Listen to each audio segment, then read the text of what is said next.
Chandrayaan 3 versus Luna 25। रूस का space mission Luna 25 रविवार को चांद की सतह पर लैंड करने से ठीक पहले ही क्रैश हो गया। इससे पहले बीते दिन लूना 25 में कोई टेक्निकल गड़बड़ी नहीं आई थी और अब टेक्निकल गड़बड़ी आ गई है। रूसी स्पेस एजेंसी को पूरा विश्वास था कि उसका मून मिशन सफल रहेगा, लेकिन ऐसा हो नहीं सका। सोमवार से बुधवार के बीच लूना 25 को लैंड करवाया जाना था।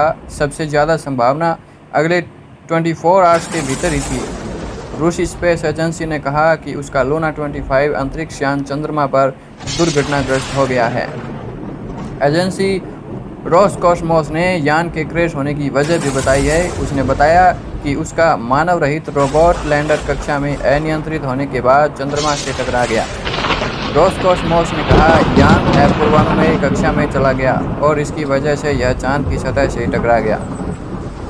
भारत से चांद की रेस हार गया रूस से पहले भारत ने पिछले महीने 14 जुलाई को अपना तीसरा चंद्रयान 3 भेजा था। तीसरा मिशन था। यह पृथ्वी और चंद्रमा के चारों ओर चक्कर लगाते हुए चांद की सतह के करीब पहुंच रहा है।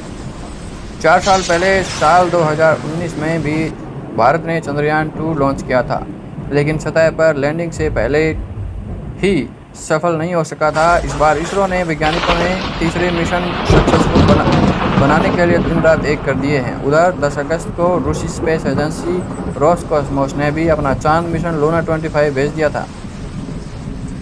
चंद्रयान 3 के बाद भेजे जाने के बावजूद भी इसकी लैंडिंग पहले होनी थी।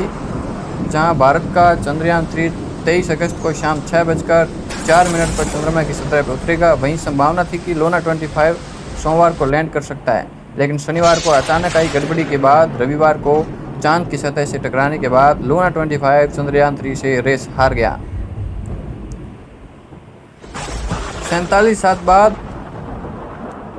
47 साल बाद रूस ने लॉन्च किया था मून मिशन। रूस ने 1976 के सोवियत काल के बाद पहली बार इस महीने की शुरुआत में ही अपना चंद्र मिशन भेजा था। लूना 25 का भार 1750 किलोग्राम था। चंद्रयान 3 की तुलना में कम वजन के चलते लूना 25 ईंधन भंडारण क्षमता और ईंधन क्षमता से जुड़ी चिंताओं को दूर करता है, जिसकी वजह से यह सीधे चांद की ओर बढ़ सका। जबकि भारत का चंद्रयान 3 ने चंद्रमा तक पहुंचने के लिए घुमावदार रास्ते का चुना था। लूना 25 का क्रैश होना रूस के लिए बड़ा झटका माना जा रहा है। दरअसल पिछले लंबे समय से रूस कई मोर्चों पर लड़ाई लड़ रहा है, जहां पर उसने आर्थिक रूस से भी नुकसान झेलना पड़ रहा है। पिछले साल की शुरुआत में रूस और यूक्रेन के बीच युद्ध छिड़ गया, जिससे अमेरिका समेत तमाम पश्चिमी देश उसके खिलाफ हो गए। तमाम प्रतिबंधों की वजह से रूस को बड़ा आर्थिक नुकसान हुआ। हालांकि उसके बावजूद भी 47 साल के बाद अपना मून मिशन लूना 25 को लॉन्च किया, लेकिन सतह पर उतरने से ठीक पहले वह क्रैश हो गया। इसरो को है चंद्रयान 3 की सॉफ्ट लैंडिंग की पूरी उम्मीद। रूस के लूना 25 के क्रैश होने के बीच इसरो को पूरी उम्मीद है कि चंद्रयान 3 सफल होगा। 23 अगस्त की शाम 6:04 पर चांद के दक्षिणी ध्रुव पर लैंडिंग करवाई जाएगी। इस बार चंद्रयान में इंजन समेत तमाम तरह के हो। जब से चंद्रयान 3 को लॉन्च किया गया है, तब से अब तक यह पूरी तरह से सफल साबित हो रहा है, फिर चाहे पृथ्वी की कक्षा के चक्कर लगाना हो या फिर डिस्ट्रीब्यूटिंग हो।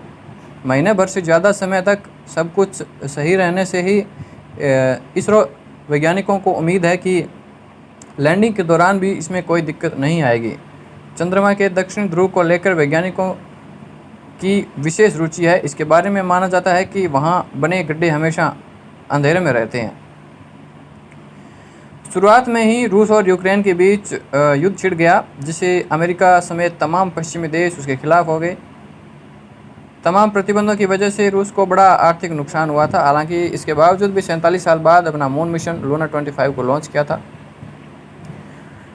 इसरो को चंद्रयान 3 की सॉफ्ट लैंडिंग के बीच पूरी उम्मीद थी। रूस के लूना 25 क्रैश होने के बीच इसरो को पूरी उम्मीद है कि वो चंद्रयान 3 सफल होगा। 23 अगस्त की शाम 6:04 पर चांद के दक्षिण